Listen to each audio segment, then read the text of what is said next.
Chapter 20 In the World of Stars. Hello, students. Have you ever looked up at the night sky and wondered about those tiny twinkling lights? What are they? How far are they? Do they live and die like us? In this chapter, we are going to explore the amazing world of stars, what they are made of, how they shine, how long they live, and how scientists study them. So, let's take a trip to the stars. What are stars? Stars are huge balls of hot gases that shine with their own light and heat. Our own sun is a star, but it looks bigger because it is closest to us. Most stars are made of hydrogen and helium, and they are very far away from the Earth. That is why they appear like tiny dots in the night sky.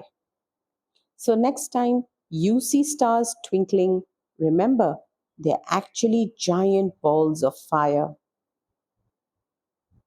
Study of stars. To study stars, scientists use special tools like telescopes, satellites, space observatories, space observatories, space observatories, space observatories. Stars are so far that we measure their distance in light years. That's how far light can travel in 1 year.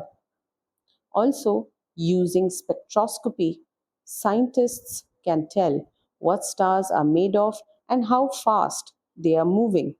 It's like doing a science experiment in the sky. Characteristics of stars. Every star is different. Let's look at some of their features. Color tells us how hot a star is. Blue, very hot. Red, cooler. Brightness depends on how big and how far the star is. Size, some stars are small like white dwarfs, others are huge like giants. Mass, the weight of the star decides how it will live and die. So, stars may look alike, but each one is unique.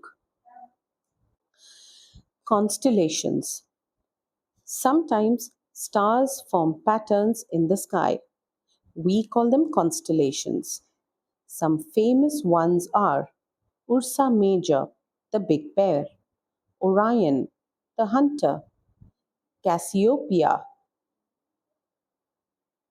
Long ago, sailors and farmers used these patterns to tell time and direction. Isn't it amazing how stars helped people before there were watches or GPS? Life cycle of stars. Just like living things, stars are born, live, and die. Stars are born in big clouds of gas called nebulae. The gas clumps together to form a protostar. Then it becomes a main sequence star like our Sun. After billions of years, depending on its size, it may become a red giant, then a white dwarf, or become a supergiant, then explode in a supernova and turn into a neutron star or black hole. Big or small, every star has its journey. Big or small, every star has a journey.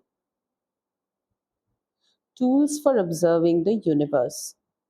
We can't go to stars, but we can study them from Earth using telescopes to see distant stars, radio telescopes to catch signals from space, space telescopes like Hubble for clearer pictures, satellites and space probes to explore even deeper into space. Thanks to technology, we now know more about stars than ever before. Conclusion. Let's quickly remember what we learned. Stars are glowing balls of gas that shine on their own. They have different colors, sizes, and brightness. Constellations are star patterns in the sky. A star is born in a nebula and its life depends on how big it is. Scientists use telescopes and space tools to study stars. Stars are not just pretty, they are powerful, ancient, and full of mystery. The sky is like a storybook, and stars are the words written across it.